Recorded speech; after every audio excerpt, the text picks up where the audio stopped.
Okay, so let's start our discussion. Let's just turn on my camera. So, good evening, everyone. We will be discussing this course, Power Electronics with Wide Bandgap Devices. This is a 12-week course, and the course instructor is Professor Moumita Das from IIT Mandi.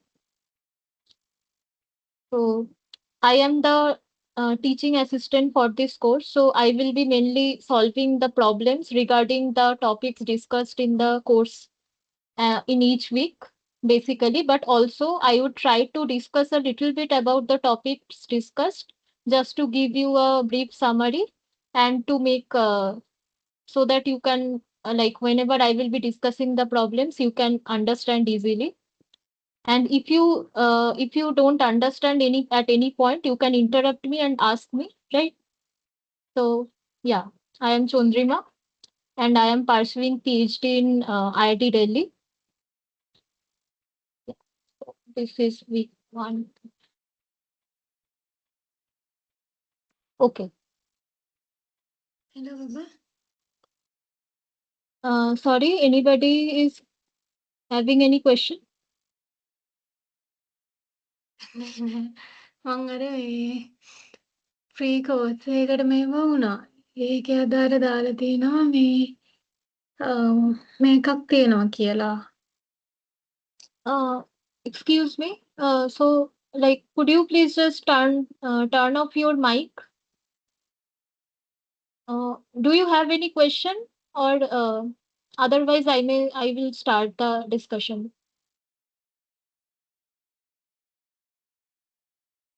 I am audible to everyone, right?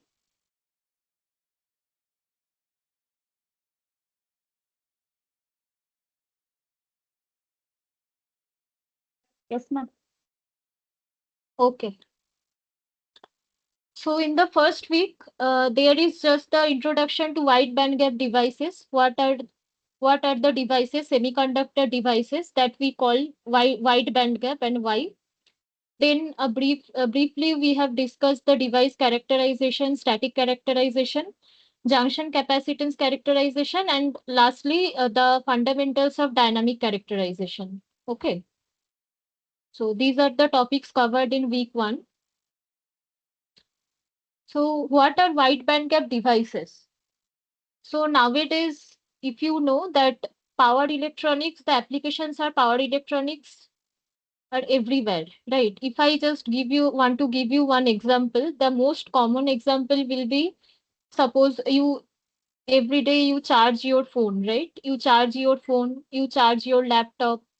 So in the adapters of your phone or in your laptop, in the charger of your laptop, you can, if you just see the casing, right? There is a black colored some box kind of thing, some package, but inside that would be one power electronic converter, right? So that would be probably the most common example, day to day example that you see with your own eyes. Other than that, you also know nowadays that we are going for sustainable applications, sustainable vehicles to reduce pollution, global warming, all these things. So what we need is uh, we need to go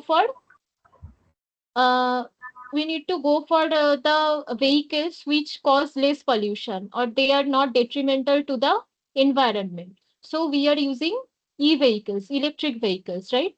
What are electric vehicles? So basically in the normal vehicles, normal cars, we use IC engine, right?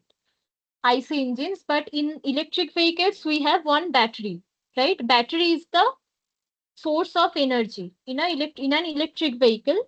And but what anywhere we have battery, we need to charge it, right? The same goes for your laptop and phone. Whenever we are using one battery, so over time it de-energizes, right? It discharges, and we need to charge the battery. And how do we do that? What you do, you just plug it in, right? In your room, you have one plug point and you plug it in. But what happens in between what you are plugging in from where you are you are getting the power is from the conventional grid, right? You are getting power from the conventional grid, which is the, for our country, it is the 50 hertz grid. The frequency is 50 hertz and the usual RMS voltage is 230 volt. But this is a AC voltage, right? This is a AC voltage. Now what you want to do is from this AC, you need to convert it to DC. This is AC. You need some sort of converter to make it DC. Otherwise, you will not be able to charge your battery, right?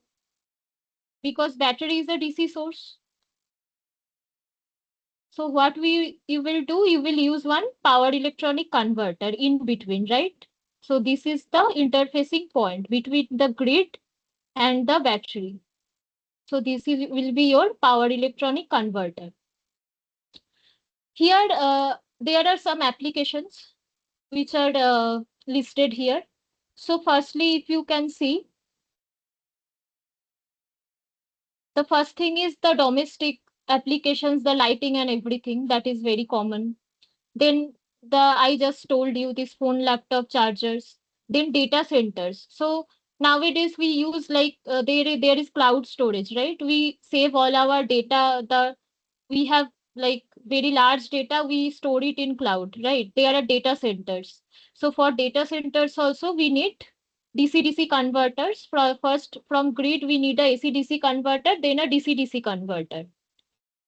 And also we have motor drive applications. So in thermal power plants and in other industries, there are huge number of motors, right?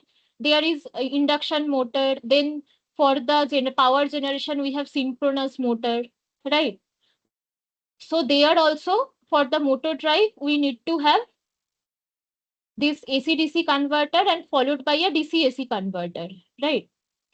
Then lastly, we have these onboard chargers that I was just talking about for electric vehicles, where we need to charge the battery that is inside the vehicle. So we need to have some power electronic converter to charge the battery, right? So all these applications are, the heart of all these applications are power electronic converters. And what we mainly, the power electronic converter mainly comprises of two things. One is the power electronic devices, right? So silicon devices, then the wide bandgap devices. What are the wide bandgap devices? Silicon carbide. Mainly these two we are considered. There are multiple other devices, but predominantly silicon carbide and gallium nitride. These two are very popular choices, right? And then two is the passive components, that is the inductors, capacitors, which work as the filters, right? Inductor, capacitor, and obviously some load will be there and some resistive element will be there, right? So the active devices and the passive components, right? So these two are the primary components to construct a power electronic converter. Till this point, it is clear? Okay.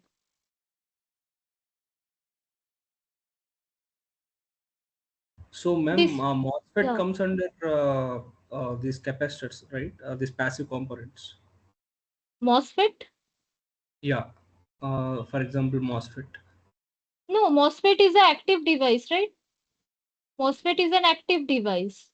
So what do we call passive devices? So MOSFET, IGBT, all Yeah. these are active devices, not So this, passive.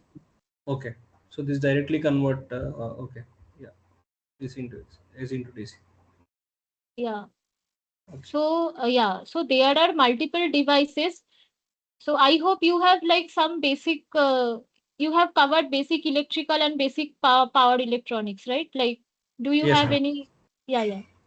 So basically, there are multiple devices. One is this family of MOSFETs, and then there is IGBT, right?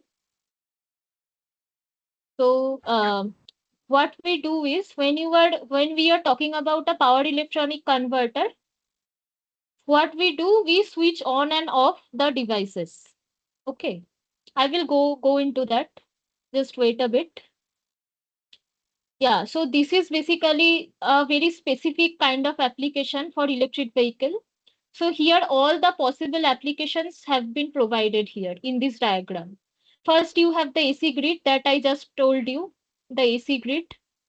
After that, we have the AC to DC converter, which is, we also call it rectifier also, or PFC. PFC means power factor correction. Okay, PFC is power factor correction. So there you have one rectifier stage. After that, this is a bus. And from PV also you can. So nowadays we are also generating power from renewable sources, right? Solar PV, wind energy, hydroelectric energy. So from PV, if you use one DC-DC converter, then what you can do is from this DC you can convert it to high frequency AC. High frequency AC is basically AC voltage and current, AC voltage, which are like the frequency of those voltage is very high, maybe hundreds of kilohertz. Okay, it may be 500 kilohertz, 700 kilohertz, or it may also go to megahertz. Okay, megahertz, and we feed it to this. What are these? So this is basically, you can see these plates, right? One set of plate is within the vehicle, another set of plate is in the road. So this is wireless power transfer, right? The power is transferred via the electric field. This is capacitive WPT, CWPT, capacitive wireless power transfer. And over here you can see this is one coil, this is another coil. So this is inductive wireless power transfer. So here in between we have magnetic field, right? So this is inductive WPT. And obviously this is wireless. There is also wired charger that I told earlier also. This is wired charging system. So this is your grid. From grid you plug it into the onboard charger, OBC. Then you have these power electronic converters, which will energize your EV, right? High voltage battery and high voltage battery. And there is also auxiliary power module. So why do we need auxiliary power module? Basically within the car you have this lighting system, AC, right? All these auxiliary loads. So for that we have APM, and then there is also drivetrain, which is necessary for the motor to run, and the motor takes the energy from the battery. So there is DC-AC converter which goes to the EV motor, right? So this is the complete system. Okay. In the So last slide, yeah. we have an option of vehicle to grid map. In the real life, ma'am, we don't have any vehicle to grid scenario, na? Because the grid instability is the case. Vehicle to grid you can have. Actually, there are multiple instances. So nowadays we are using bidirectional converters, right? So there are unidirectional converters and bidirectional converters. That means whenever your battery is fully charged, the SOC is very high. State of charge, SOC of battery is high. Okay. And you are not using your car. So the battery is charged. What you can do is you can feed power to the grid for support. If the grid is running on a high demand, the energy demand is high. Sometimes we can feed battery from the from the vehicle to the grid. You can also, there is also another combination V2H. Okay, so from vehicle to your home appliances, you can use your EV battery, right? Some sort of inverter, you may think. Okay, so yeah, this happens basically. But yeah, there are multiple regulations. So for the grid, there are multiple regulations in the grid side. Some there you have to comply with many standards and regulations, and there are multiple regulations with the vehicle side also. So first of all, there are some regulations regarding isolation, right?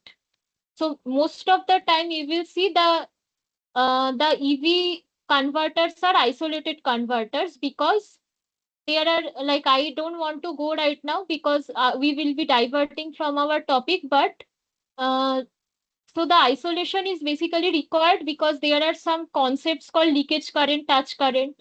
Suppose you are feeding power, or like vice versa, you are charging the EV, right? In any case, there shouldn't be any leakage current which is detrimental uh, to the person who is using the vehicle, right? So he or she shouldn't be electrocuted at any point. So there are some standards. So leakage current should be within this, the limit should be within this, and there are some touch current limit. All these things are there. So there are multiple standards that you have to maintain if you want to do V2G or G2V, both. Okay. Okay, ma'am. Thanks. Okay. So we can discuss it sometime later. Okay, if we have time. Yeah, so now a little bit about the semiconductor devices. What are semiconductors? I think all of you already know this. I will just touch upon it. So basically for metal, we know that there are free electrons already available. So whenever you just connect one metal from, so you just complete the electrical circuit. There is some load, suppose, and there is some source. There is some source, and you complete this path.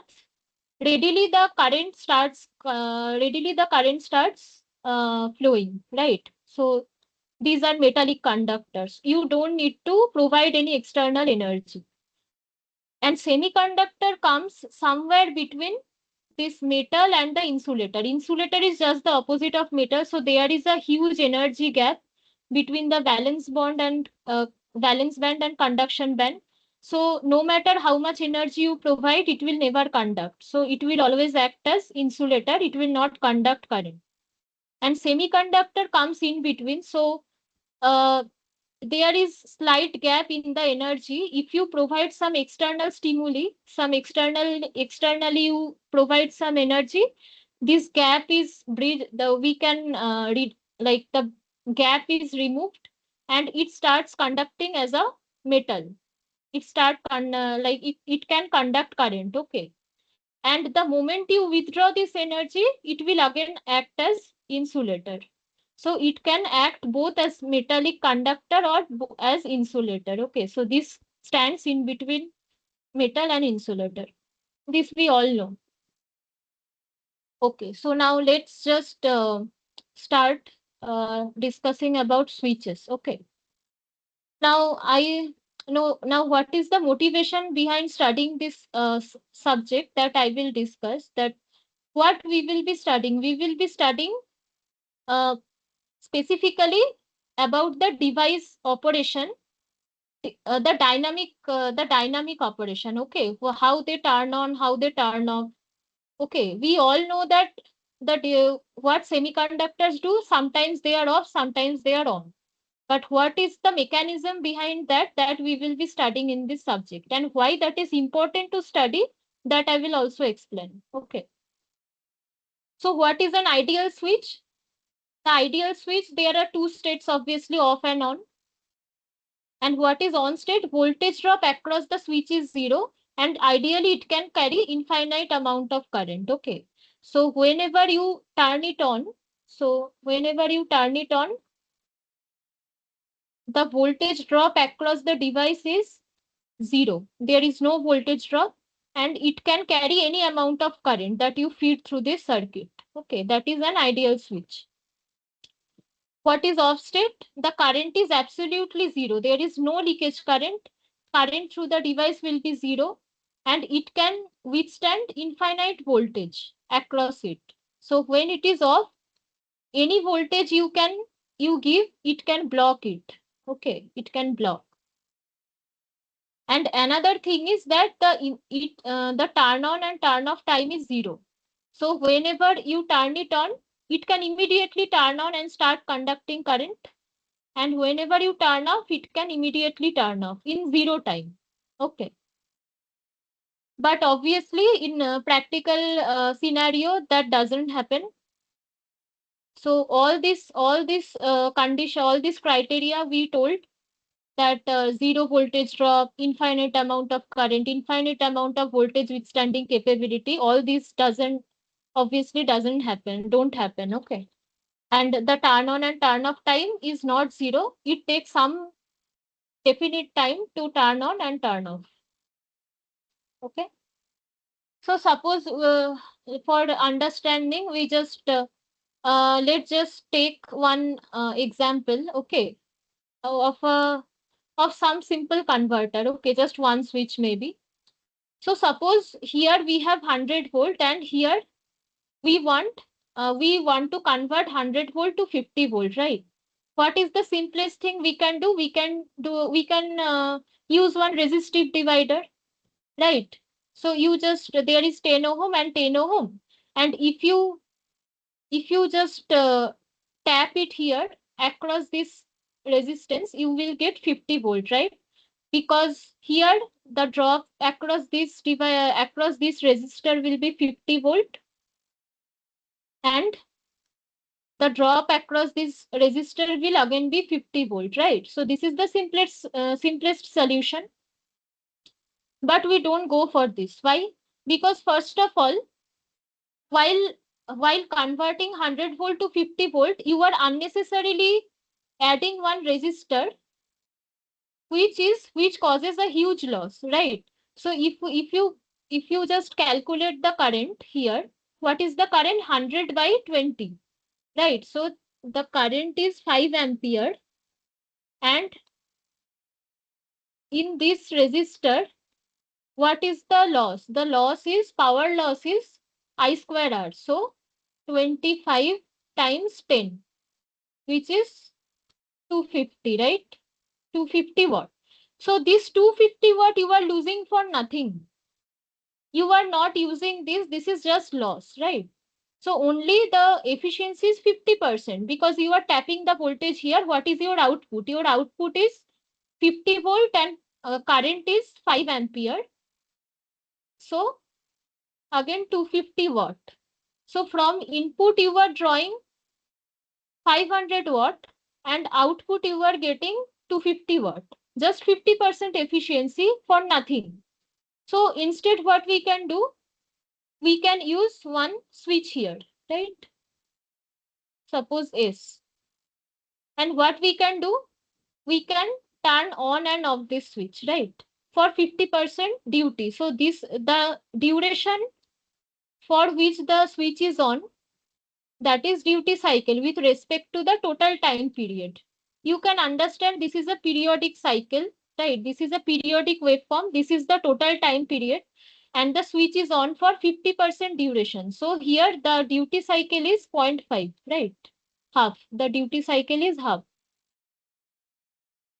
So if you do that, what advantage we get is, so whenever the switch is on, the current will flow, and whenever the switch is off, the voltage will drop across the switch. There is no current, right? So what happens is that you will get this kind of pulsed voltage across this resistor, and if you average it out, you will get 50 volt, right? You will get the average voltage will be 50 volt. So you will have to have some filter over here. Then you can get 50 volt at the output without having any extra loss, right? So that is the idea. Understood till this point?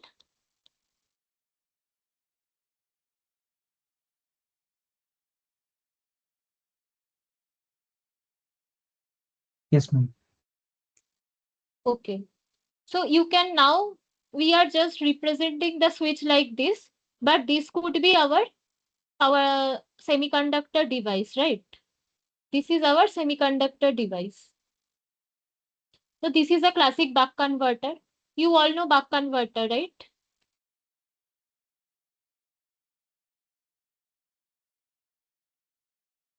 Yes. Yeah. So what we do is, just a minute, yeah. So this is L, this is C, what we do is these two devices we turn on and off complementarily. When this is on, this is off, vice versa. When this is on, this is off. Okay. And based on the duty cycle, we get some output, right? We get some output. This is the filter inductor, this is the filter capacitor. I hope you all have studied it in detail. So in steady state, the inductor current looks like this. First it will rise when S1 is on. This is suppose the gate pulse of S1, and then it will droop. It will fall like this, and again it will rise, then again it will fall, right? But what is important is there should be volt second balance around across the inductor, so that the average voltage across the inductor is zero, right? So from volt second balance only we derive what is the duty and what are all the other parameters, right? From volt second balance and charge second balance with the capacitor. Now you understand, you all have studied these kind of waveforms, right? But what we don't understand, what we don't realize is that, and what else we can tell, that when S1 is off, what happens is that it blocks some voltage. What is the amount of voltage? So this is off, suppose this is on. In this case, what is the voltage drop across S1? Vs, right? The supply voltage. So it will have to block some voltage, right? Some voltage Vs during when it is off.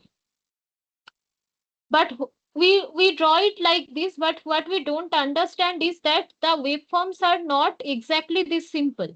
Here we are just representing it by square waveforms like this, but actually the if we also draw the device current, suppose this is IS1. Okay, sorry.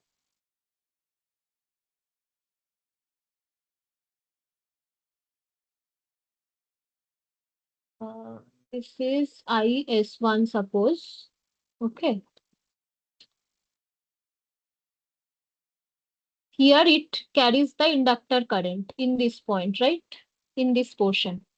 Exactly like this, and then the current is zero. So these are good enough waveforms when we are studying the converter. But if you look closely, this over here and over here during this transition period, the waveforms are not so simple. What happens is, if you see, the current will be falling something like this. It is not exactly a step kind of waveform. So gradually it falls like this, and the voltage rise also happens gradually. Okay, like some time is taken. It is not zero time, right?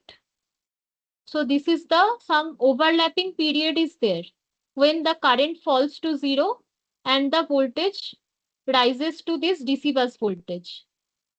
Okay. And what happens is, sometimes you will see, so there are some oscillations like this. Some overshoot, some undershoot, and then it settles down. Okay. And similarly, when the current shoots up, there are also some oscillations and then it settles down. Okay. It may be underdamped, it may also be overdamped based on some parameters that I will discuss, but there are some transients before it settles down, right? Now you understand that, see, it will have to block this amount of voltage. Suppose your supply voltage, this voltage is suppose 100 volt. Okay. Suppose this is 100 volt, but it is not sticking to 100 volt. It is going far beyond that, and then it is settling to 100 volt, right? It may be suppose 150 volt. Okay. 150 volt or 160 volt or whatever. That will depend on the circuit LC values, parasitic values. But so whenever you will be selecting the device for making the converter, you can't exactly choose a device whose voltage rating is 100 volt, right? There should be some margin so that to take care of these overshoots, right? So this is important to know how much is this overshoot or how we can minimize it. How this overshoot can be very less or we can completely eliminate this overshoot, right? Similarly for current also, suppose it has to carry some random value, let's say let's take 10 ampere, okay, for this for a converter. But you can't simply choose 10 ampere, right? Because first of all there are some overshoot like this, and you will also have to take care of the thermal effect, okay. So there are multiple parameters. There are multiple parameters that you will have to take care before choosing the device, okay. That's why it is very important to study this turn on and turn off phenomena and all the transient and it is important to characterize this device, okay, how it will respond to a how it will respond during when it is turning on, when it is turning off, when the temperature is increasing, okay. So when you are starting one converter, suppose it is ambient temperature, but over time the temperature will increase, right? As soon as it will start conducting the current, the temperature, junction temperature will increase, and with temperature all the parameters will change. They will not remain same. They vary with temperature, right? So Tj, this is also an important parameter. That's why it is very important to characterize the device by varying different parameters. And one of them I just told, the junction temperature, and there are far more different parameters. One of them is Vg. Vg is the gate voltage. Okay. So that's why it is important to study this subject. Okay.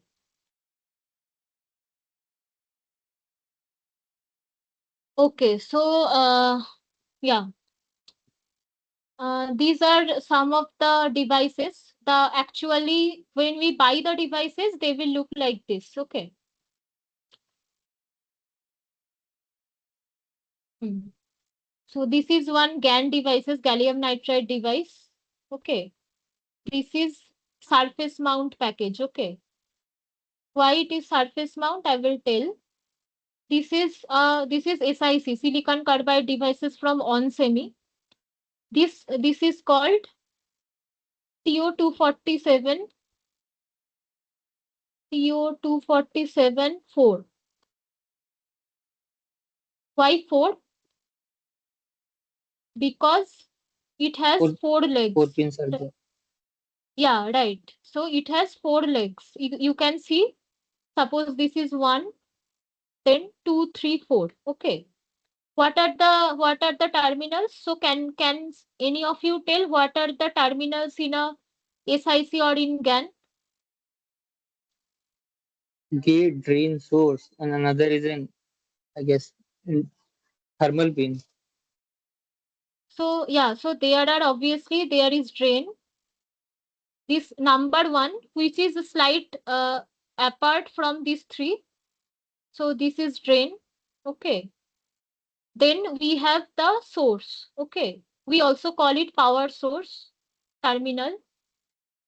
This one over here, this is the Kelvin source. Okay. This is called Kelvin source. And the last one at the extreme right, this is gate terminal. Okay. Now, what is source? What is Kelvin source?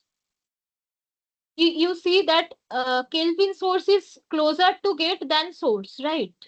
So whenever you will buy the device, you will see source and Kelvin source. They are in the multimeter. You will find it. They are continue. You will find continuity. So they are shorted.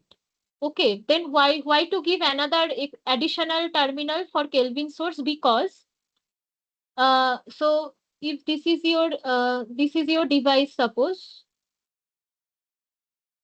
Okay, I will show here only. So if actually there are some parasitic inductances, lead inductances present, okay. Some are lead inductance because of these leads, okay. So you can see these leads, right? So there are some parasitic inductances involved with these leads, and some are due to the layout of the PCB, printed circuit board. Okay, that is basically the power electronic circuit that we are handling. So to avoid these parasitic inductances, we give another terminal which is closer to the gate so that we can avoid this much inductance. Okay, these inductances are somewhat detrimental for the during the transient condition, that is during turn on and turn off. Why, that I will tell you. Okay, so that we can have a better transient performance, we provide this extra terminal that is called Kelvin source, KS. Okay, but in all the device packages you will not find Kelvin source. In some packages you will find. In others you will find just three terminals: drain, source and gate. No Kelvin source. Okay, this is another package. There are multiple packages. You can search any data sheet and you will see the package is mentioned there. There is also TO220. Okay, multiple packages are there. Okay, and this is SMD package. Why? Because there is no lead, right? There is no lead over here. So if you have a PCB, these are called through hole terminals. Okay, through hole devices.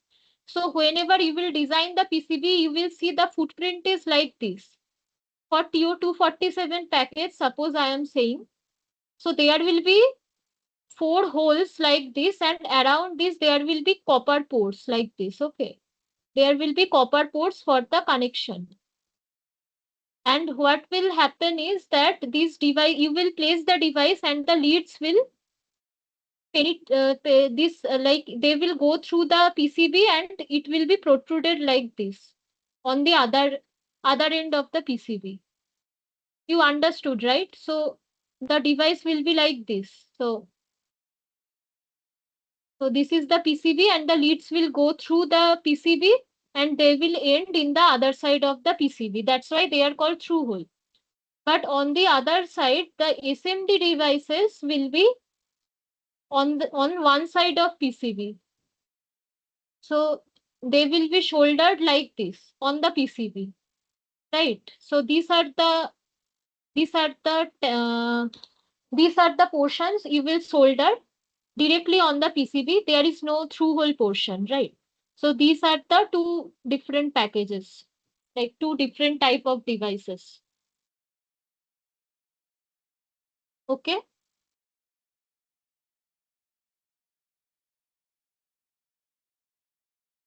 Yeah, another point I was missing. So yeah, so if you see the MOSFET and GaN HEMT is high electron mobility. Okay, HEMT. Now, if you see, there is one fundamental difference. What is the difference? You can easily identify that.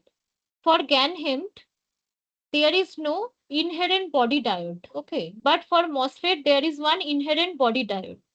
So this is not an external diode, right? This diode is inherent to the device because of its construction. There is no physical diode connected across the drain and source. This diode, we model it as a diode because it acts as a diode during reverse condition. If you characterize the device during reverse condition, you will see the properties are just like a diode. That's why there is a PN junction basically. That's why we model it as a diode, and this is inherent to the device. Whereas for GaN HEMT, there is no inherent body diode. Okay, there is obviously there reverse conduction also happens in GaN. Okay, but there is not like a body diode. It is through the channel only. Okay, so this is a fundamental difference between GaN and SI and SIC, the MOSFET. Okay.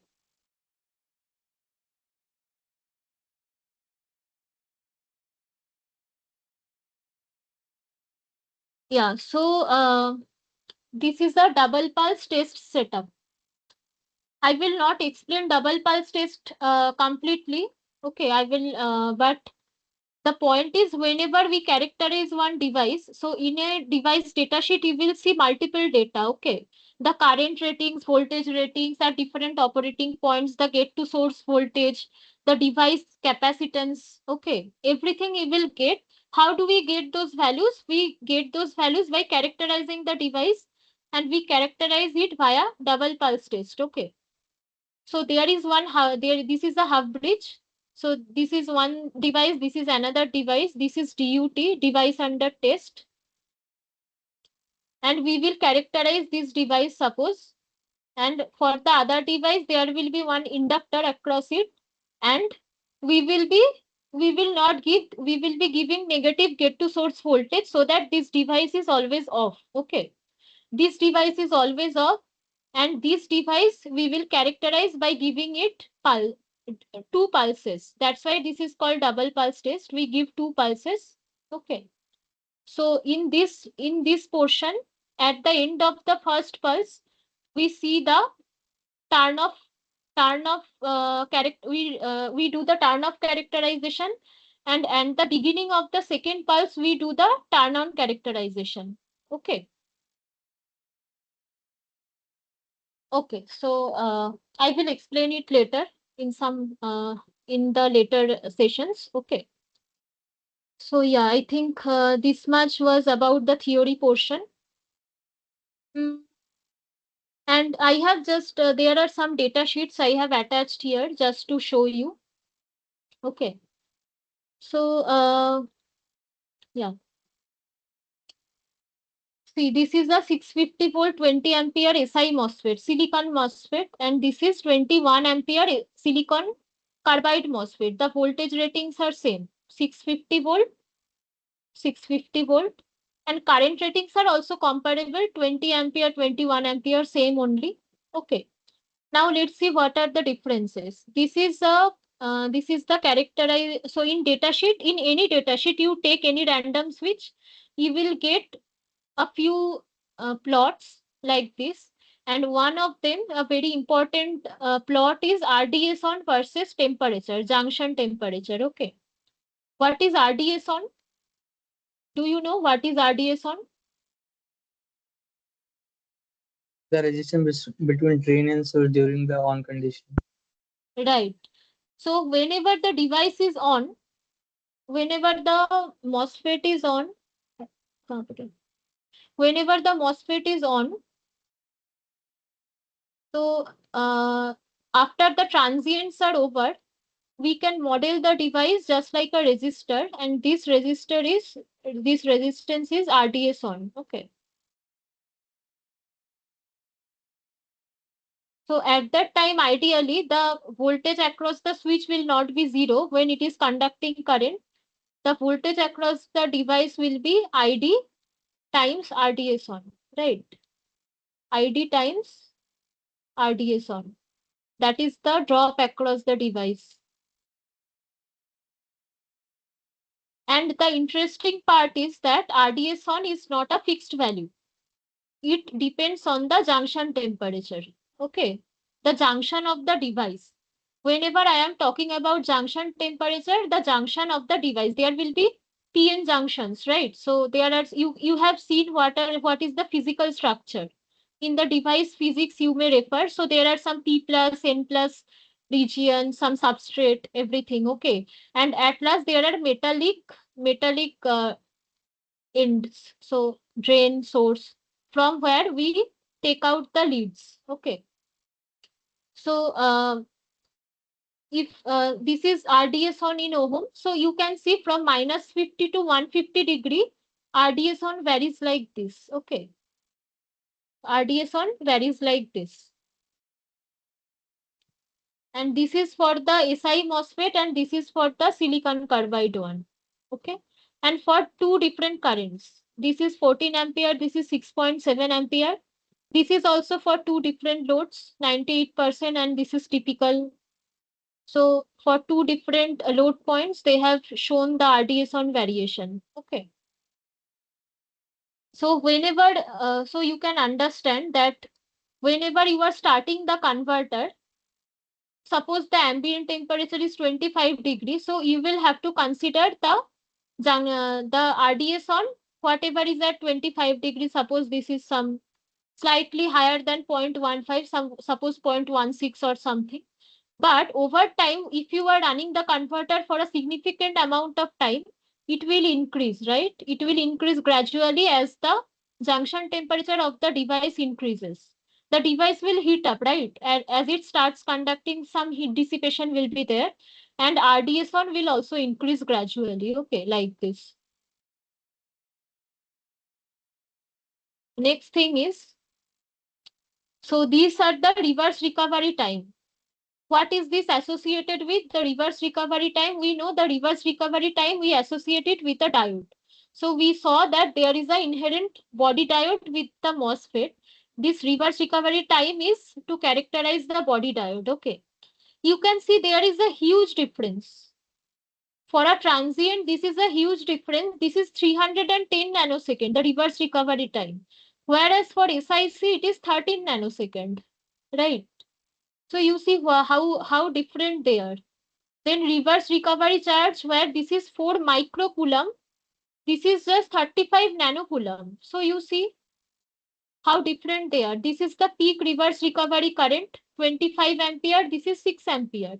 And mind you that they are rated for their ratings are same. The voltage rating is same, the current rating is same, but the internal these parameters are so different, right? So obviously SiC is far more superior than Si in terms of these parameters, right? Because more the reverse recovery time, you will incur more loss, right, in the body diode. Then again there are input capacitance, output capacitance. I didn't discuss that. Input capacitance, output capacitance, I will discuss it. But they are also some internal so internally there are some capacitors. So this is 1750 and this is picofarad. This is 460 picofarad. So this is also far lower. The value is much lower than SI. Okay. So you can compare. Okay, you can compare by yourself. You take one SI MOSFET datasheet and one SiC MOSFET datasheet or GAN datasheet maybe, with the same voltage rating and almost same current rating, and you compare the parameters, you will understand like they are very different. Okay. So these are some graphs given. This is the input capacitor, this is the output capacitor, this is the reverse transfer capacitor. Okay. So I will discuss what are these capacitors. I will discuss, but they are also variable in nature. With the VDS, with the voltage, as the voltage across the drain and source increases, the capacitors decrease. Okay, and gradually they settle to a very lower value. Okay. Okay. So now I will start the questions. Before that, if you have any question, you can ask. Ma'am, this change is because of the material properties between silicon and silicon carbide. Yeah, because silicon carbide is a wide bandgap device. Okay. So obviously the material is different. This is silicon carbide. Okay. So there is some carbon. Obviously the material is different. And what happens is for wide bandgap device, the bandgap energy that we were talking, right? There is valence band and there is conduction band. This bandgap energy is higher. That's why they are called wide bandgap. Okay. And there are certain advantages for these wide bandgap devices. Okay. What are these advantages? First of all, the uh, the transients, like I showed you this, right? Just a bit. So I told you that whenever the device turns off or whenever the device turns on, they take some definite amount of time. Okay. So let's take the turn on transition.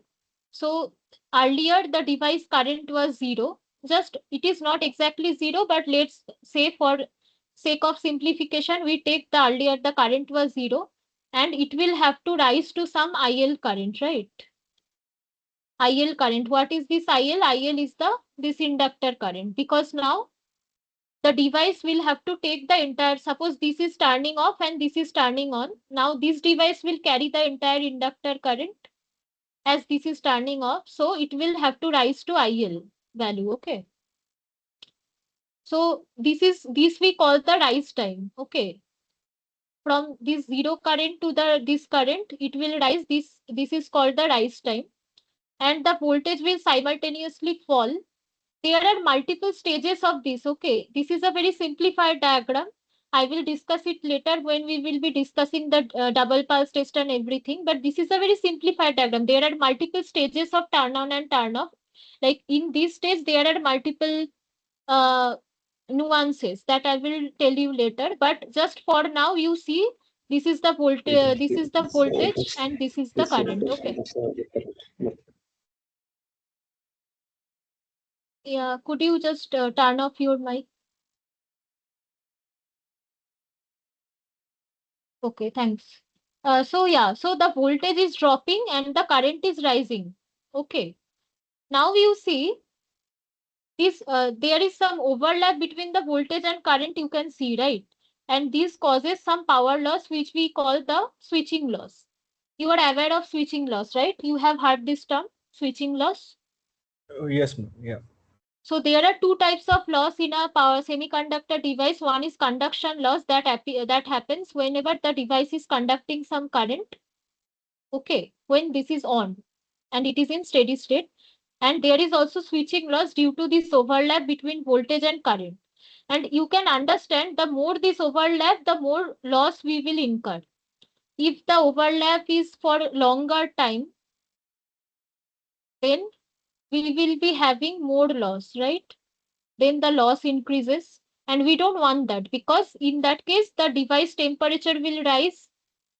Okay, and there is a more chance that the device may be damaged. Okay, due to thermal effect, thermal damage may be there. Okay, obviously because of as the loss increases, the junction temperature also increases. We want to shorten this duration, and for wide band gap devices, this turn on time, the rise time, fall time, this is very low.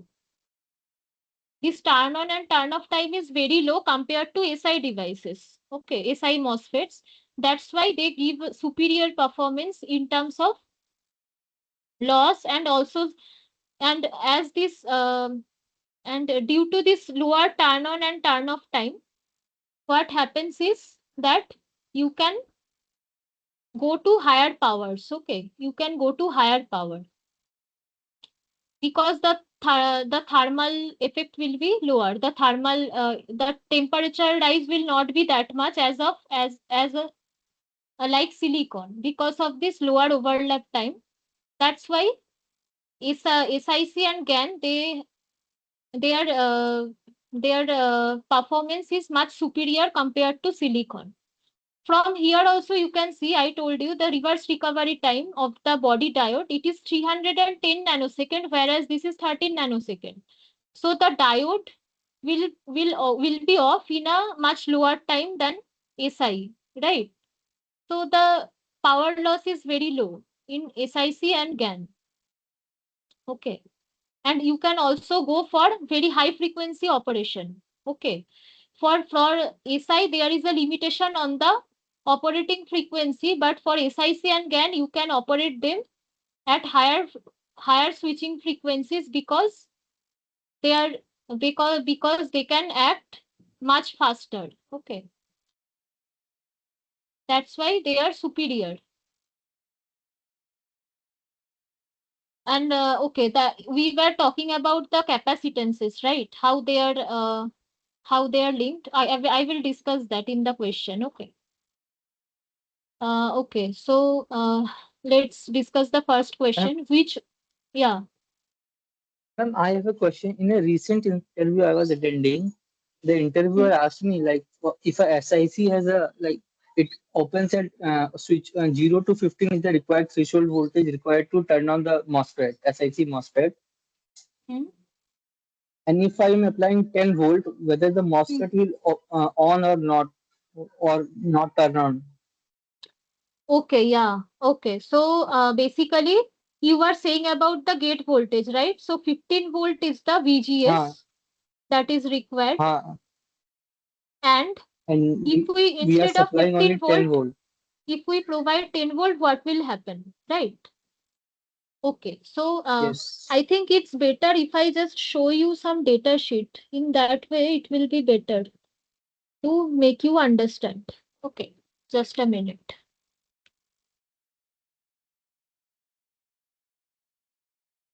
Uh, just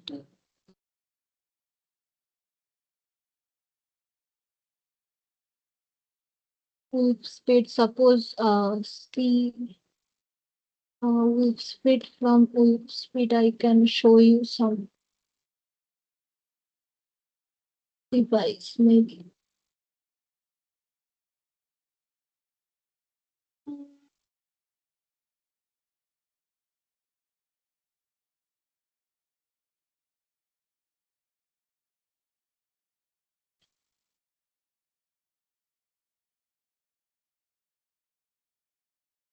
Okay, let's just take any random device just to show you. Okay. Uh,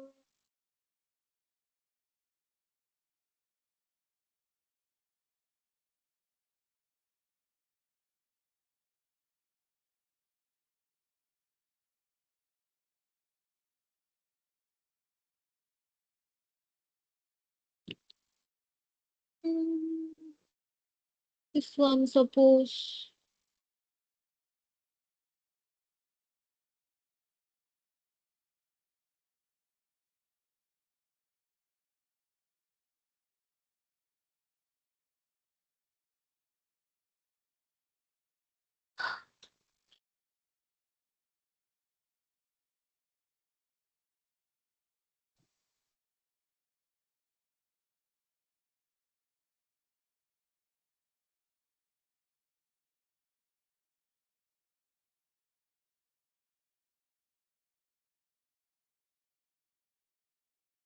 Yeah, so can you all see the data sheet?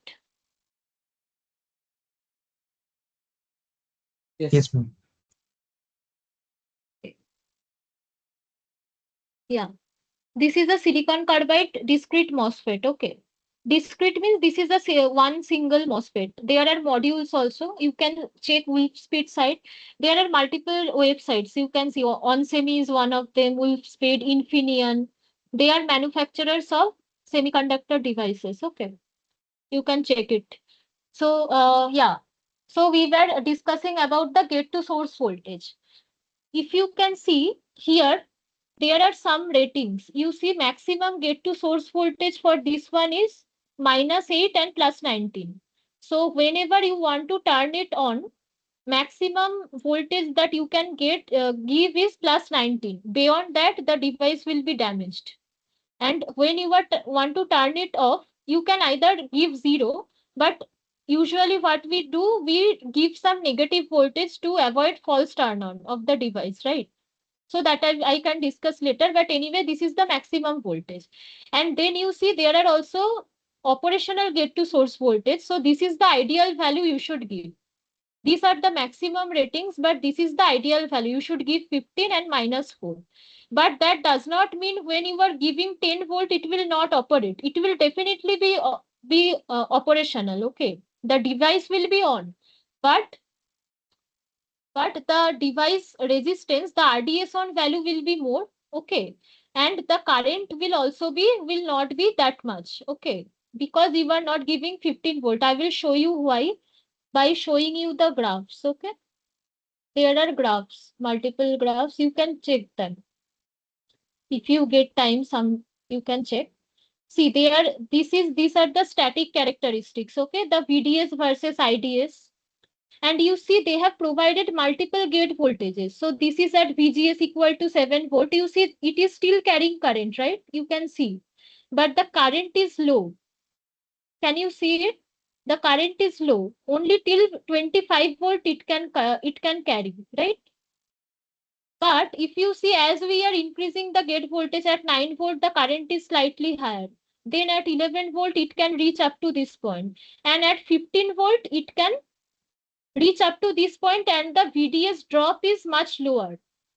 So if you see at so if we suppose talking about when VDS drop is 2 volt at VGS equal to 15, the current is this around like suppose 120 maybe. But if your gate voltage is less, at only this much current, your drop is 2 volt, right? Why? Because RDS on is more. There will be some graph of RDS on also with respect to gate voltage. Just 1 second. Drain to source junction temperature on resistance, okay. On resistance, fine. See, here they have mentioned on resistance versus IDS at VGS equal to 15 volt. They have mentioned. You see, right? And if you see this graph over here, you see multiple VGS values are there, 11 volt, 13 volt, 15 volt. You see RDS on is lower when VGS is 15 and RDS on is higher when VGS is 11 volt, right? So to answer your question, your device will be on, but the device performance will not be as superior as when you give VGS equal to 15 volt, okay.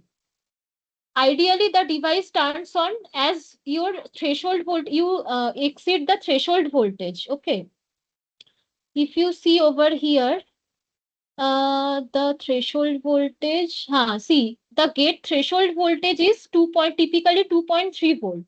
So whenever you are giving gate pulse, if your gate to source voltage exceeds 2.3 volt, at that point only your device is on, but the RDS on value will be much higher, okay. So your loss will be more and the performance will not be as good as when you give the optimal gate to source voltage. Is it clear? Yes, ma'am. Also, the turn on time will increase now because the charging of capacitor will be slowly. Yeah, so there are some parasitic capacitors and they take time to get fully charged. So whenever you exceed the threshold gate voltage, the device will be on, but the channel resistance is more. So a channel is formed, right, between drain and source. The channel is not fully formed. You are trying to push current. So the resistance is more. But if you give the optimal gate to source voltage as it is mentioned in the data sheet, then your resistance will be much lower. Okay. So is it understood? Your device is on Yes, even ma'am. at 10 volt. Okay. Hello, madam. Yeah. Madam, you have mentioned about the double pulse method. Double pulse, is it double pulse is generated by a PWM controller like a MOSFET controller, or it is the inherent characteristic of this, the new MOSFET, silicon carbide or GaN devices? No, Do you like get my question, I ma'am? didn't understand the question. Can you repeat? Like for double pulse test, That what? double pulse method, double pulse. You have mentioned the double pulse. Yeah, yeah. Just That I will. I didn't get. Can you explain once again double pulse?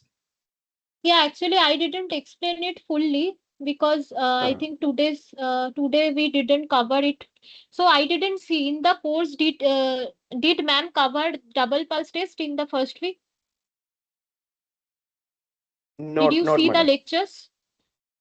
Yes, yes. Okay, so basically double pulse test we do to characterize the device. Okay. How do we Oh, this is characterize the for the device? characterization only, not for a Yeah. continuous mode. No, not in continuous mode because we are just giving two pulses, right? We are not giving continuous pulses.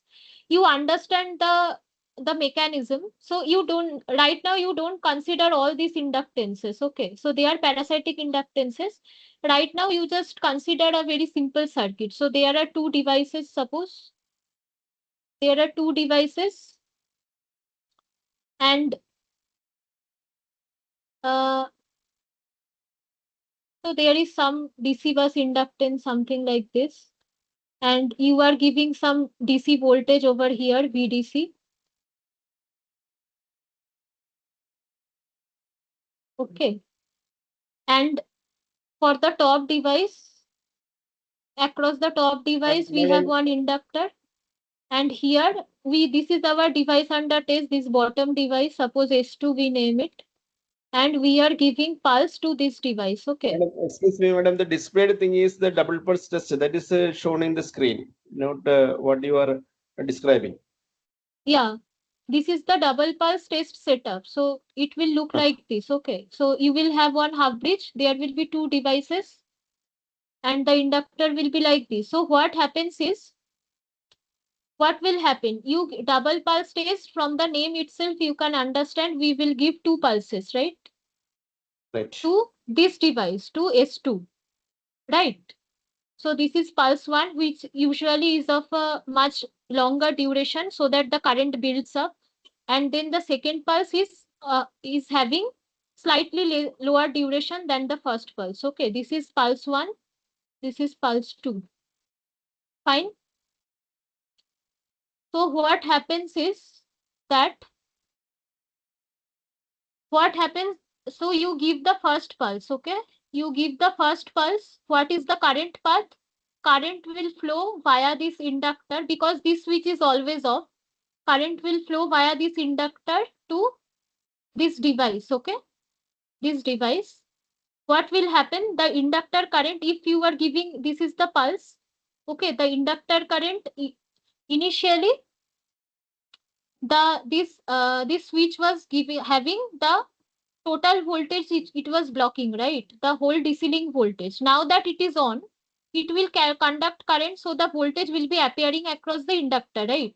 The inductor current will rise like this. So the inductor current will rise linearly, right? So you can understand the total inductor current is getting carried by this device. The device current will also rise like this. Understood? Madam, but what is displaying is the power semiconductor devices that the double pulse test circuit that is seeing in the screen. That is you are explaining, but I don't seems any similarity what you are saying and the figure. What exactly are you not understanding? Like you just asked what exactly is your question?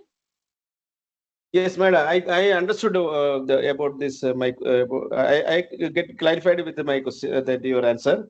Okay, now you can proceed to next section. Yeah, so basically what we characterize is, see, here you are withdrawing the pulse, right? So here Okay, the okay. device, you are turning it off. So at this point the device will turn off, and you will get to see all the transients, okay? So at the end of this first pulse, you can characterize the turn off characteristic of the device, of this lower device. Okay. So you can see how much time it is taking to turn off. Okay. And you can, as this is a double pulse test, you can apply very high amount of current because this is not a continuous test. So this is a pulsed current, right? This is a pulsed current. So you can give very high amount of current. You can vary this current like over time, and you can see what is the fall time, what is the rise time, everything via this DPT, right? That's how we characterize these devices. Okay. Okay, okay. Okay. Yeah. Uh, so yeah. So the first question is which wide bandgap devices are known for their high breakdown voltage and thermal conductivity? Okay, so high breakdown voltage means that how much voltage it can withstand when it is off. When it is in off condition, how much voltage we can withstand? There are four options: silicon carbide, gallium nitride, silicon devices, and gallium arsenide devices. So if we are talking about wide bandgap devices, then it is silicon carbide and gallium nitride. And you will see that silicon carbide devices have much higher breakdown voltage than gallium nitride. Okay. The predominantly all the gallium nitride devices available commercially, maximum voltage rating of them is 650 volts. Okay. not more than that. But silicon carbide devices, their breakdown voltage can go up to 1.2 kV. There are multiple devices who can withstand 1.2 kV. There are also devices which can withstand 1.7 kV. And I think now some devices are also there coming which are 3.3 kV devices. Okay. So the answer is silicon carbide. Okay. They have higher voltage withstand capability and also thermal conductivity. Thermal conductivity means how fast they can dissipate the heat. Okay. How fast they can dissipate the heat. So there will be obviously some temperature rise, as I was telling, due to the power loss in the device. So the junction temperature will increase. Based on how good is the thermal conductivity, the device can cool down itself. Okay. So higher the higher the thermal conductivity, the better it is. Okay.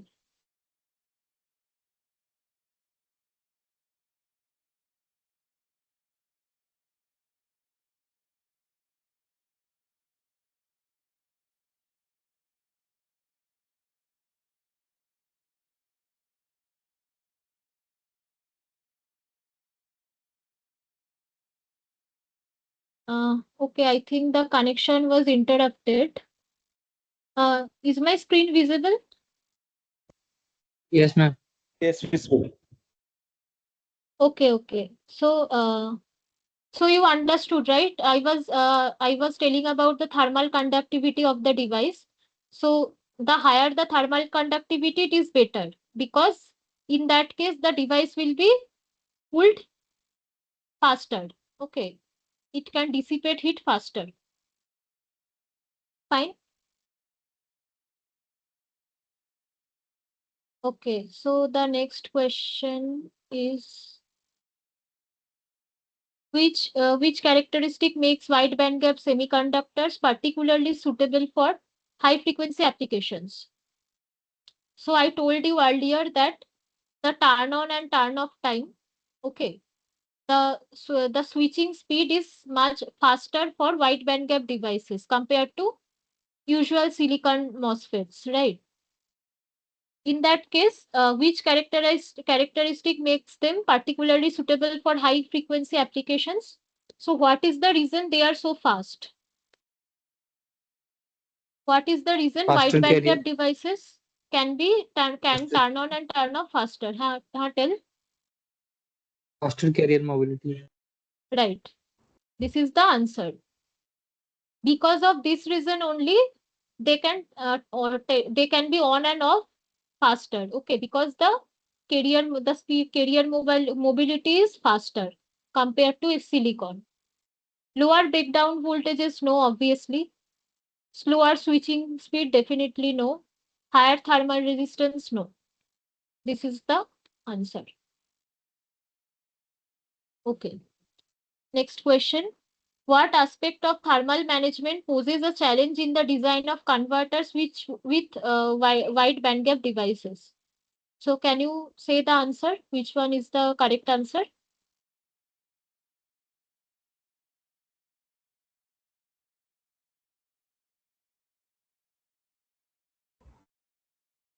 Difficulty in dissipating heat due to smaller die sizes. Yeah, right. So basically, the devices I was showing you, the device packages, this entire thing is the package. Okay. But within this package, if you can somehow break it, you will see there is one small die. Okay. The size is very small. And through some bond wire or some other way, we make the connections from gate, source, and drain through these terminals, okay, which we can physically access. Okay. This die size is very small. So you can understand whenever it is conducting and its temperature is rising, the heat has to dissipate through this small surface area. The surface area is very small and the heat should be dissipated so that the device doesn't break down. Okay. So this is the challenge. The die size of SiC and GaN, they are this is very small, okay? The die size is very small. So if you see any device physically, this itself, the package itself is like some 5 millimeter cross some 6 millimeter, something like that, okay? GaN is even smaller. GaN is even smaller than SiC. This size is very small, and within this there is the actual die, that is the actual device, okay? So you can understand how small that is. That's why the challenge is to dissipate the heat, okay? The second one is the correct answer. Ma'am, if the die is good conducting to case, then it won't be difficult, na? Yes, sorry. So your die is kept in the case, and if the capacitance from resistance from case to die is like less, then it will be a good conductor of heat. Then it won't be difficult to dissipating the heat through the heat sink. Yes, obviously, you are right. You are absolutely right that there are, if we model the thermal characteristics, so from the device junction to the case, there is some resistance, suppose R junction to case, okay. And if you connect some heat sink, then there is some case to heat sink resistance as well, okay. So there may be some thermal interface material. So this is our thermal interface, okay. The lower, if the these values are very low, the thermal resistances are low, then obviously it is easier to dissipate the heat, but still this remains a challenge, okay? Because nowadays we are going for very high power applications, okay? You can understand for EV chargers, we are going for 22 kilowatt for onboard chargers, okay? 22 kilowatt within a very small space. So even though the thermal conductivity is high, these resistance values are low, thermal resistance values are low, still dissipating the heat effectively is a challenge, okay? But we can obviously do it. That's how we operating the inside the vehicle and all the other applications. It is not impossible to do, but yeah, this is a challenge, okay? And another thing is, you will see in the device data sheet, there is a maximum temperature that it can withstand, okay? The junction temperature shouldn't go beyond this 150-degree or 175-degree sometimes. These are the maximum limits the junction temperature should go. Beyond that, the device will be ruptured, the device will be damaged, okay? So usually we there is some margin, okay? I told you earlier that if you require 10 ampere current to flow through the device, we don't take exactly 10 ampere, we can take some 15 ampere. Give some margin, okay, so that some safety margin is always there for current also and for voltage also, because we don't know sometimes how much the overshoot may go, okay. The voltage overshoot may go up to some 1.5 times, maybe. So that's why there is always a safety margin when we design the converters. Okay. I will take a small break of 5 minutes. After that, we will start the rest of the questions.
Let's do the rest of the questions.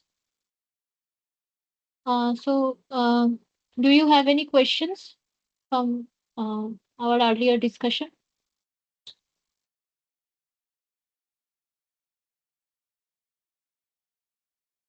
I will proceed to the next. The fourth question is, what is a significant challenge in designing converters with wide bandgap devices? Okay. So higher fabrication costs compared to traditional silicon-based devices.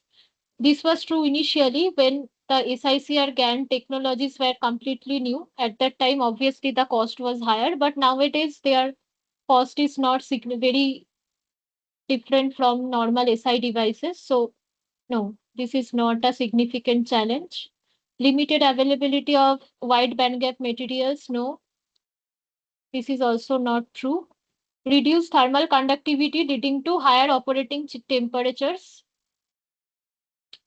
No, this is also not true. Thermal conductivity is not lower for SiC and GaN. Okay. Increased electromagnetic interference due to faster switching speeds. Yes. This is the correct answer. Okay. Why? Because their switching speed is fast, right? Faster than SI. Now you understand that suppose it voltage, some VDC, which is suppose 400 volt, okay? Suppose the DC link voltage is 400 volt. This is just a random number, okay? I am taking just to make you understand. 400 volt.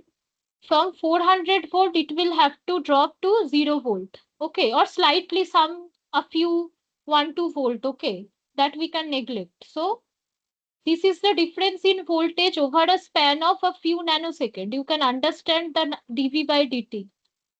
This is a few nanoseconds this time. Okay. The time it takes to drop from 400 volt to 0 volt, suppose this is 10 nanosecond. For GaN, it is very low, some 5-6 nanoseconds maybe. And for SiC, it is slightly higher, 50 nanoseconds or 70 nanosecond, 100 nanosecond maximum. Okay. So what is the dV by dt? You can understand, right? This is an enormous number. 400 by 10 nanosecond. 400 by 10 nanosecond means 10 multiplied by 10 power minus 9. Okay. And due to this very high speed transient condition dV by dt, there is electromagnetic interference, EMI. Okay. And similarly, di by dt is also very high. So within this span, maybe it will have to from 0 ampere, it will have to reach some suppose 20 ampere, maybe suppose, okay, some 20 ampere. So you can understand the di by dt is also very high. And due to these two transient uh, dynamic conditions, high dV by dt and high di by dt, there is electromagnetic interference. Okay. There is some concept called zero voltage switching. Okay. So I don't know whether I don't know whether you have studied. This is a slightly advanced thing, but zero voltage switching, what we try to do is we try to reduce the voltage to 0 before the device starts conducting. Okay.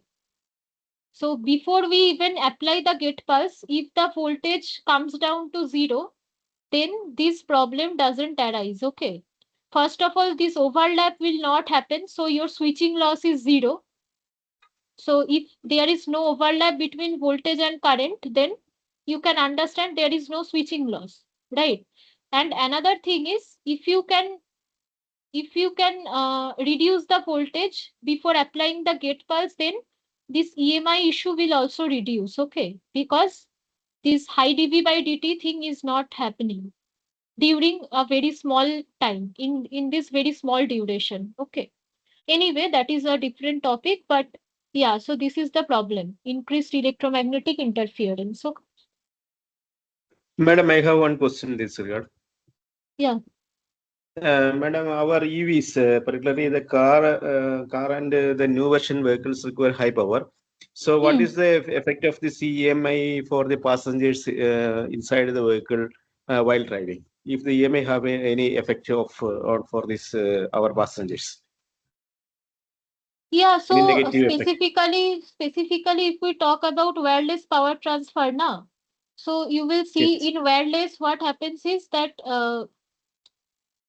there are some fringing. Okay, so if we for capacitive also there is electric field. For inductive also there are coils.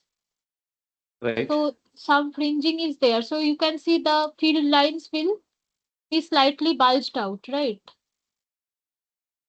So anyway, they will circle back, but so in there are some I am not very sure about the exact thing like how what is the exact field strength for which is detrimental to the human body, but there are some standards. So we will have to maintain the electric field intensity below some level so that it we can use the card, right? It is not detrimental to us, but I am not right. exactly sure about the number or like what exactly is the standard. You can search. Okay. Madam, we are using that the industrial power controls, the VFD and other things in industrial environment for motor drivers and other purpose.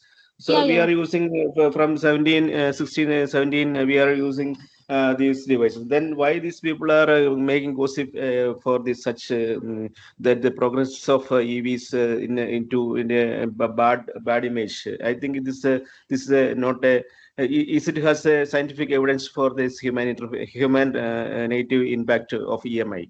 If any scientific evidence that we have proved, or it is just a Uh, gossip against? yeah, yeah, there are some impact because if you are exposed to very strong fields, then Uh, obviously that is not good for your health, right? So if you when you do, suppose I can give you one example. So uh, MRI, right? MRI, when uh, we like there, that is the scan.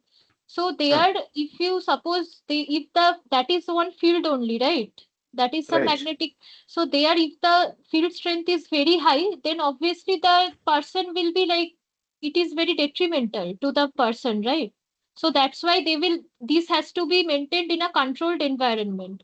So the strength, what is the maximum field strength, everything has to be maintained. Otherwise, if it right. is uncontrolled, then it is very detrimental. That is for sure.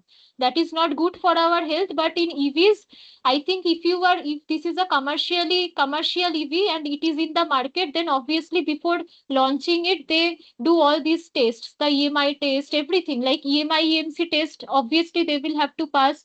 They will have to.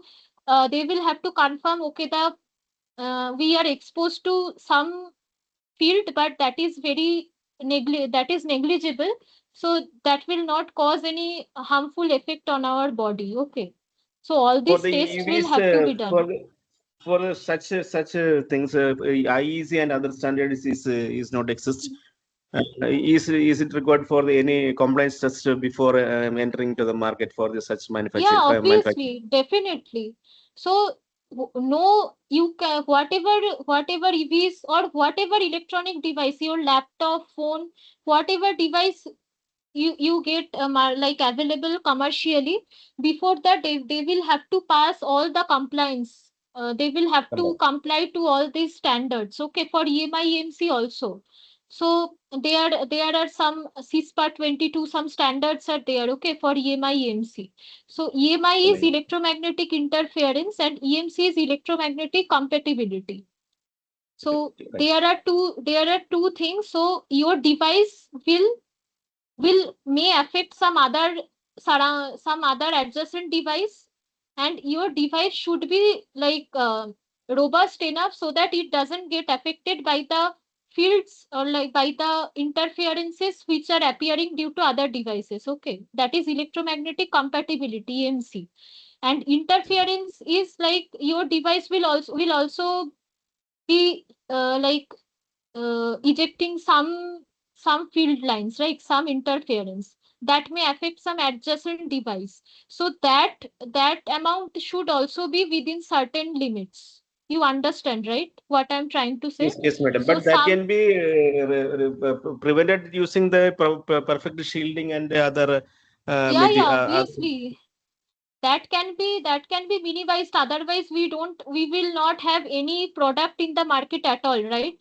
If they are right, not right, right. compatible, then there will be no product at all. But they obviously comply with the standards. But before launching it to the market, you will have to go through a hill, like multiple tests before you can officially launch it. That's what I'm saying. Okay, madam. Then about the GAN devices, GAN is a new coming. So what is that the new standards for the compliances and other things need to be evolved?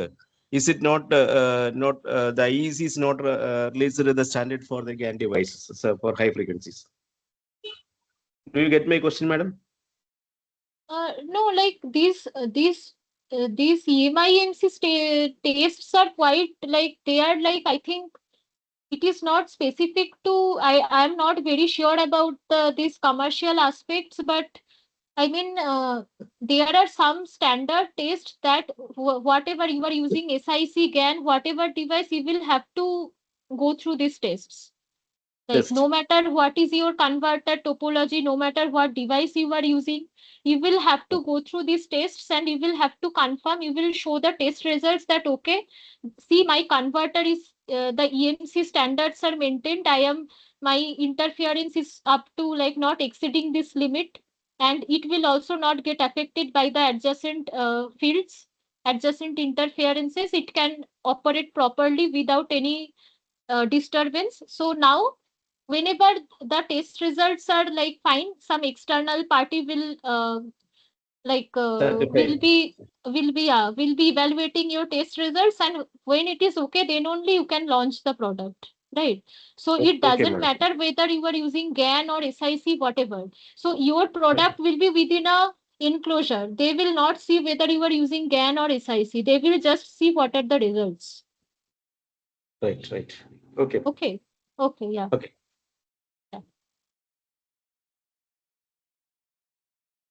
Okay, so the next question. Uh, there is a fill in the blank. A dash connection in packaging can greatly improve the switching performance of SiC MOSFETs. So this will be the answer is Kelvin source connection. Okay.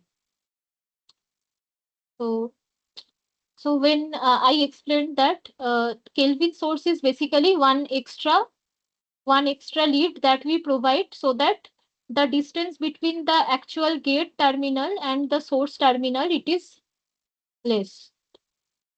Okay. So that uh, this distance is less lower, so that the parasitic inductance is also low. You will see like I was telling you about the device leads. Okay. So they contribute to some parasitic inductances, especially these through hole devices which has longer leads. So here we can model them as some parasitic inductances which are very low.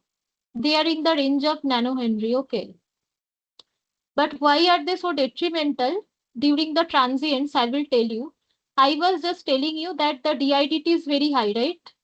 Within a few nanoseconds, suppose you will have to come down from, or it vice versa. It may be like this. Suppose this is during turn off, this is during turn on. Okay, the current.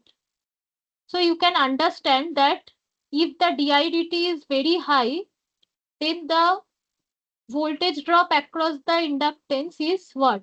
LDI by dt, we know that, right? LDI by dt. So it doesn't matter if the L is very low. If the DIDT value is very high, it will lead to very significant voltage drop, right? Transient voltage drop. In steady state, it is okay, but in transient condition, will be a huge voltage drop as the DIDT value is very high. That's why we always try to reduce the loop inductances in the gate source loop. Okay. Also in the power loop. So the if you can minimize this loop inductances, parasitic inductances, it is better. Okay. For the device also and for your converter performance also. Okay. What is the impact of high electric field breakdown in WBG devices on the device's size? So they are all theoretical questions. I think if you have gone through the lectures, you can understand. It reduces the device size. Okay. Uh, what is the primary purpose of pulsed IV testing in static characterization? So you can understand when I was explaining DPT that DPT is not a continuous test. Okay, we don't pass through continuous current through the devices. Okay, this is just double pulse test. We just give two pulses. So that's why you can say pulsed current test. Like the current through the device is for a very brief duration. Okay. And what is the primary purpose to measure transient responses? Fine. This is to reduce manufacturing costs. Okay, maybe to enhance dynamic behavior analysis. Fine, but to control operating conditions without significant temperature increase. This is the actual reason. Why? Because whenever you are passing a pulsed current, the device temperature doesn't increase, right? For the device junction temperature to increase, it will take some time.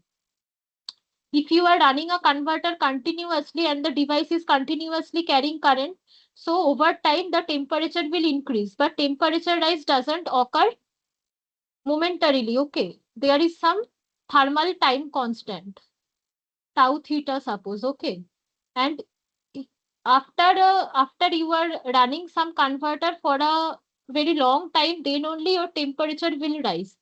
So for suppose 10 microsecond duration, you were passing some current 150 ampere, suppose the device will not be damaged because the junction temperature didn't increase. Okay, the device didn't get time to heat up. Before that, you withdrew the pulse and now the device is again off, right? So it doesn't matter if you pass a very high current, the device can withstand it. Okay. That's why whenever you will see the device datasheet, there is one continuous current rating. There is also pulsed current rating. Okay. And you will see usually the pulsed current rating is much higher than the continuous current rating. Okay. If we go back to the datasheet, you see for continuous diode forward current is 79 ampere at 25 degrees centigrade. And we will have to derate it. Okay. Over time as the uh, temperature increases, but diode pulsed current is 418 ampere. You see what is this is 79 and this is 418. So there is a big difference, right?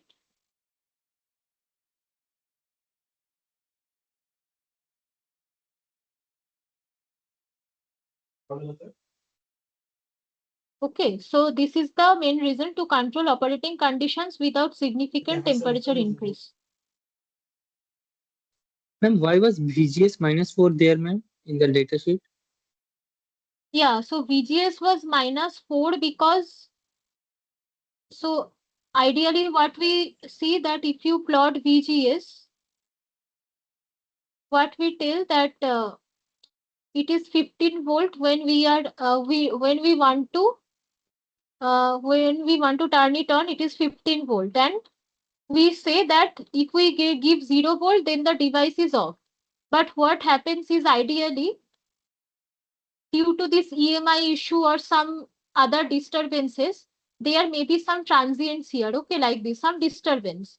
And if this disturbance crosses the threshold value, which is very low, suppose 2 volt, then it will, suppose you don't want in this period the device to turn on. Okay, it is supposed to be off, but due to this disturbance there is false turn on. The device turns on because there is some disturbance. That's why for safety what we do, we give some amount of negative voltage so that even if there is some disturbance in the gate voltage, it doesn't turn on, it doesn't cross the threshold voltage. Okay, is it understood? But Madam, since how it it is is turn on current is established? there, Sorry. since there is a turn on current, so VGS should be positive in any value like 15, 20. But -4 is only during the off time now. when you are pulling all the this charges from the is during the off time only.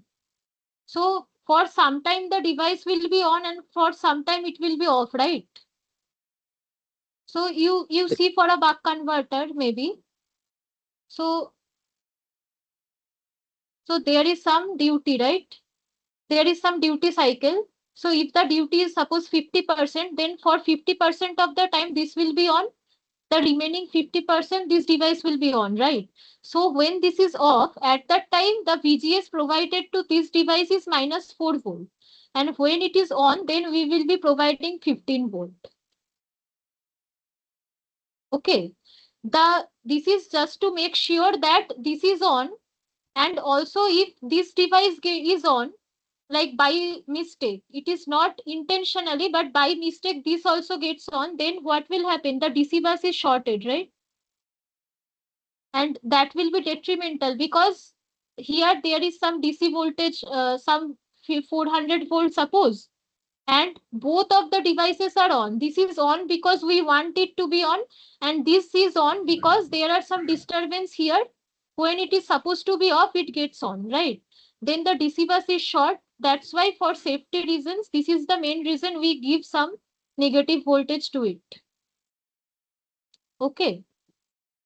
Madam, I have one doubt. Normally, how this negative voltage is implemented? Now, for op amps, we have minus 15 and plus 15 volt. That in MOSFET drivers, like that, minus 15 voltage is acceptable, like in VCC. How this negative voltage we can be implemented?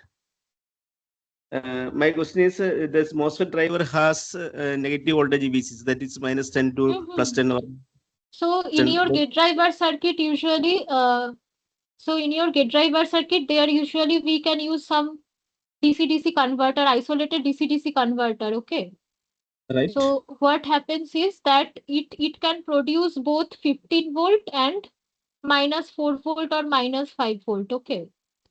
So Okay. this is VDD and minus VE. So by that you can ensure that you can give 15 volt or minus 5 volt, okay? So you can use some DC-DC converter in the gate circuit, basically. Oh, that means we have to design another circuit to implement for the native side also. Not another circuit. So this is suppose you have some gate driver circuit, okay? So there is some driver IC, gate driver IC, suppose you are using, it may be optically isolated or whatever. But this is the input side, okay? There is some input side, in between there is isolation, and this is the output side, okay?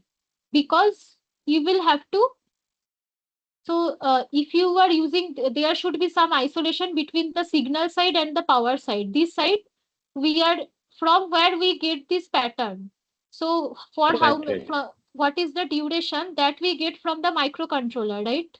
That is the signal side. So the microcontroller will give input to the input side of the driver, and then we will have to power it up. We will have to, the required amount of power we will have to provide to the power side. That's why we, in between there is this IC, okay? And at That this means side low side is the negative voltage and the high side is 5 voltage, right? Or 15 voltage. No, both minus 15 and minus 5 volt, both are applied in the power side only. So where we are applying MOSFET driver high side means high voltage means plus 15, and the low side low off time is minus 4 or minus 5, right? Yeah. So just 1 second. I think, ma'am, I think the question, I think the question is like, if the source is 10 volts and gate is 6 volts, the gate is 4 volts later than source voltage, right? That's what VGS is equal to minus 4V. That's what I think he's asking. So see, everything we can, usually what we do, we make the source as the our reference point. Whatever voltages we are saying, that is with respect to the source. Okay. Now, when we are giving the VGS 15 volt, that is with respect to the source. VGS we say it, right? So the potential difference between this point and this point. Okay. So there is some parasitic capacitance CGS that is charged up to 15 volt. Is it understood? The voltage across this capacitor is 15 volt. Okay. With respect to source. And when we are, this is only we give 15 volt when the device is on. Now we want to turn it off. What we will do, instead of 15 volt, we will give minus 5 volt. That is also with respect to the source point. No matter what is the potential of the source point, the difference between gate and source will be minus 5. Is it understood? The source Okay. potential may be whatever, like it may be anything. Like for this point, you can this is the switching node, right? This the potential of the switching node varies based on whether this switch is on and off. When the switch is on, this point comes here and this is 0 volt. When this switch is off, the entire potential is drops across this point. Okay. So the potential drop across this switch is 400 volt and this switch is on. So now here the source potential of this upper device is 400 volt. You understand? But now Okay. if the potential of this is 400 volt, but the potential difference between gate and source is 15 volt still. Okay. Is it understood? Okay, madam. Okay. Clear. So this is your reference point. It doesn't matter what is the potential of source point. The potential difference is either 15 volt or minus 5 volt. Understood? Okay. Okay. Okay. If you are still not clear, we can discuss. Okay, you tell me whether it is not clear. Okay, madam. I will search, and if you are not convinced, I will come back. Yeah, sure. Okay. Okay. The next question is, which parameter is critical in determining the steady state behavior of power device? So there are multiple parameters: VGS, ambient temperature, package type, test fixture design, on-state resistance. So basically on-state resistance is a steady state factor, and also ambient temperature you can say, because based on what is the ambient temperature, based on that your junction temperature will also vary. If your ambient temperature is more, then junction temperature will also be more. Right. In the summer, the ambient is more, so that's why your junction temperature will rise rapidly. Okay. These two you can consider. Then the next question, what are the key features of a custom test fixture for surface mount WBG devices? I think ma'am covered this part in her lecture. I am not very sure. I think this was the answer: separation of force and sense terminals and multiple source leads for Kelvin connection. Okay, so they are purely factual questions. You can just go through the lectures, you will get the answer. Okay. Uh, what factors can affect the accuracy of static characterization of a power device? So accuracy of static characterization. Static characterization means all those graphs that we were seeing, BDS versus ID. Okay. BDS in the x-axis, ID in the y-axis, with for different gate voltages. So what is that? Gate current measurement may be one. Then junction temperature control, ambient air temperature. Okay. Test lead resistance. Yes. Okay. So these are the things. So there is not much to explain. These are the test procedures. Okay. These can affect the static characterization. Okay. So if you don't measure the gate current properly, or your test lead resistance is very high. Okay. So whenever you are testing one device, you will have to connect it with some power source, right?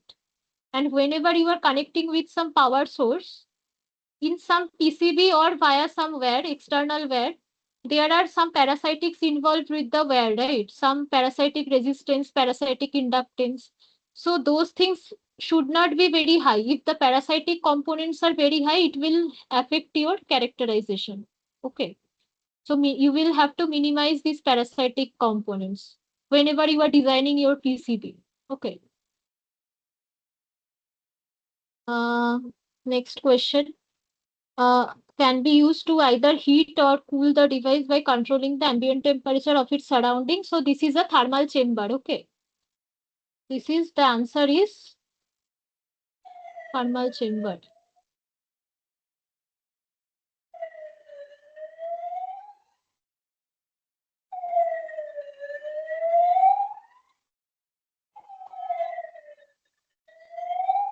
So I will tell you why this is important. In the data sheet, you saw that we saw multiple graphs where the variable was Tj, the junction temperature, right? So the RDS on varies with junction temperature. The switching loss, E on and on loss and off loss, they also vary with junction temperature, right? Now the point is that whenever you are testing characterizing one device and you don't want it to, so you are not operating the device in a converter. So there is just a test bench, right? You don't have a converter when you are characterizing the device. So how will you vary the temperature? You will have to provide the graphs, right? That the manufacturers are providing. How will you vary the temperature if your ambient is 25 degree or 30 degree, suppose? You will have to increase the temperature, right? And you will also decrease the temperature. How will you do that? There is a thing called thermal chamber. There you can increase that, you can place the device and you can increase or decrease the surrounding temperature via this thermal chamber. Okay. And then you can conduct the double pulse test and you can characterize the device. Okay. This is just to emulate the actual converter behavior. When you will be using the device in an actual converter, the temperature will increase because you are running, the device is conducting current for some time. But when you are characterizing it, there is no converter, there is nothing. So to emulate that situation, when it will be actually used, you will use the thermal chamber to increase the junction temperature. Okay. Okay, so now we arrive the capacitance, this part. Which capacitance represents the total capacitance since at the drain terminal with the source and get shorted together. Okay. I will show this. Yeah. So if you see, I have drawn three capacitors here, capacitances here. One is from drain terminal to source terminal, which we are denoting as CDS. Another one is from drain to gate, which is CGD. And last one is CGS from gate to source. Okay, there are three capacitances, but obviously they are not actual capacitances. Any physical capacitance is not there. These capacitances are due to the construction of the device. Okay, now what happens is whenever, uh, suppose you are turning on the device. Okay, whenever you are turning on the device, what you have to do is you will have to charge this CGS capacitance. Okay, this is CGS, get to source. You are giving some voltage, 15 volt you are giving, right? And what is there is some circuit like this. So this is the actual voltage source. Okay, this one is the actual volt you are giving. There is some gate resistor, then there is some parasitic inductance, and this is the CGS capacitance that is getting charged, right? Now you can understand that as this is getting charged, you are providing some charge is getting injected over here, and as a consequence of that, there is some channel is formed between the drain and the source. That's why your device is conducting, right? That's why your device is conducting, because some channel is getting formed between the drain terminal and the source terminal. Okay. So that's why this is called the input capacitance. Okay. The CGS capacitance is basically predominantly the input capacitance, but if you go by the definition, then the actual input capacitance is what? The actual input capacitance is when you short the output terminals. What are the input terminals? The input terminal is the gate to source terminal. This part is the input portion, and the output portion is drain to source. Okay. So if you short this, if you short drain to source, what we will get? So these two capacitances come in parallel, right? This is the common point, and this is another common point. So your input capacitance which we denote by CISS, that is summation of CGS and CGD. Okay, this is input capacitance, and you will get the plots of CISS only. Okay, CISS, this is the input capacitance. Understood? When we short CDS, so this portion is shorted, then CGD and CGS come in parallel. That's why the summation of these two capacitances is input capacitance. Similarly, if you want to calculate what is the output capacitance, that we denote as COSS, what we will do, we will short gate and source. Okay, there is no input now, there is no external stimuli. We will short gate and source, then what will happen? CGD and CDS will come in parallel, right? CGD and CDS. So this is the output capacitance CGD plus CDS. Okay. And there is another remaining capacitor, that is CRSS, that is the reverse transfer capacitance, that is the capacitance CGD. Okay, usually the value of CGD is much lower compared to CGS and CDS. Okay. If we see over here, you see CISS value is given 460 picofarad, COSS is 35 picofarad, and CRSS is the lowest, 16 picofarad. Okay. But their values are given at a particular drain to source voltage, at a particular VGS, and at a particular frequency. Their values are different at different drain to source voltage. Okay, their values vary. Initially, the value is very high, and as you increase the VDS, the values decrease and settle down at a low value. Okay, because you can understand this is related to the device construction. So whenever the device is off, okay, there is some depletion region, right? That is formed.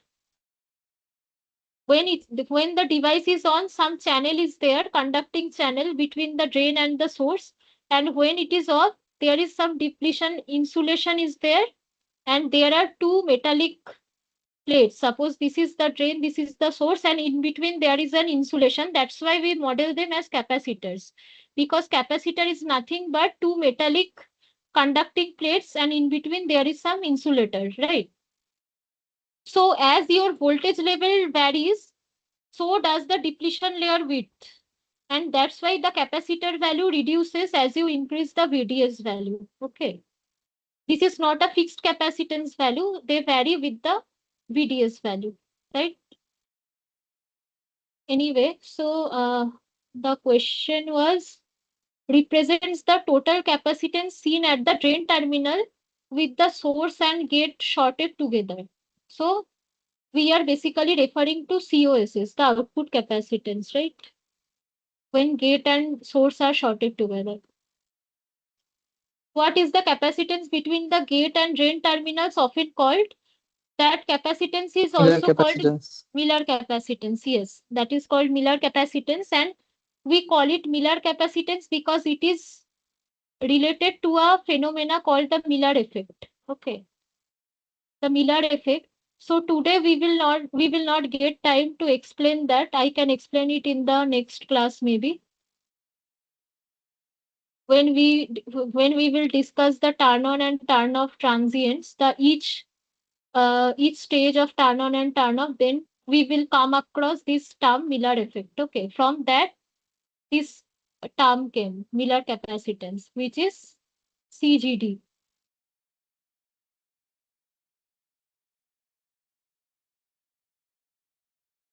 what are the key characteristics of the Miller effect in MOSFETs? So pulse width increase in gate charge. So I will be not discussing this because we haven't discussed the Miller effect yet. Okay. Unless we discuss that, there is no point discussing this question. I will, so this is also on Miller capacitance. During reverse transfer capacitance measurement, the Miller capacitance CGT is typically much lower. CGT value is much lower than CGS and CDS, right? That we saw. But we will discuss this in detail in the next class. What is Miller effect and why CGD is called the Miller capacitance, that we will discuss. Okay. Okay, there is another one. This is the last question, I think. The formula for output capacitance COSS is, we just discussed, COSS is what? CDS plus B. CGD. Right? B. Yes. That is the correct answer. Okay, so do you have any question? Ma'am, normally EMI is like there is a conductor, there should be a coupling path and there should be a parasitic capacitance and Right. inductor. But how Yes. dV by dt, di by dt is leading to EMI? I know ringing it will lead to, but how EMI it is leading to? Because suppose so for that you need to know how we connect the devices with the actually in PCB, how we connect the devices. So there is, in the PCB you have the device, right? And uh, suppose this is the PCB and your device is soldered in the bottom part of the PCB, okay, like this. And for heat dissipation, you connect some heat sink, right? You connect some heat sink. Now, in between the heat sink and this device, if there, because heatsink is a metallic body, you can't connect heatsink like this because that will short the two devices. There are some thermal interface materials, TIM material we call Thermal them. paste. Yeah, thermal paste kind of thing. So you understand, there is the device tab. Suppose this is the drain terminal. Usually that is the drain terminal. This is a metallic portion. Heat sink is also a metal, and in between there is some thermally insulating portion thing, right? Tin material. So this is the parasitic capacitance, right? You understand, there are two metallic portions, in between there is an insulator. So this acts as a parasitic capacitance, right? So whenever there is a connection between the heatsink and the device, there is a parasitic capacitance. And if you are if your system is going through a high dV by dt, what will happen? This high dV by dt will cause leakage current through this parasitic capacitances, right? Because that is C dV by dt. You understand, right? Yes. So that's why this is also detrimental for the device for EMI, for EMI EMC. Okay. Due to this parasitic capacitance, and if there is some parasitic inductance, I told you, due to high di by dt, there is very high voltage drop across these parasitic inductances, which we want to neglect. Okay.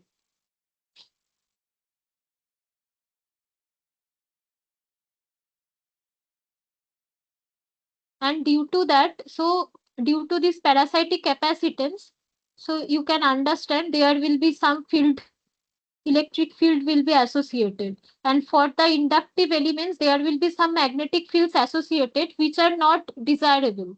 These parasitic inductances are not desirable, right? They just come because of the PCB, like because of the design of your PCB, or they are unavoidable. They will come, but we can minimize it. But anyway, we can't neglect it completely. Okay. And due to that, some magnetic field will be associated with these parasitic inductances and some electric field with these parasitic capacitances, and they cause the electromagnetic interference. Okay. With the other device, other electronic devices and they also get affected from other electronic devices nearby maybe. Okay.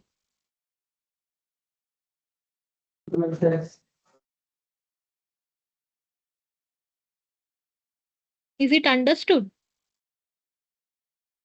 Yes, ma'am. Okay. Okay, so I think then we can end the session today, right?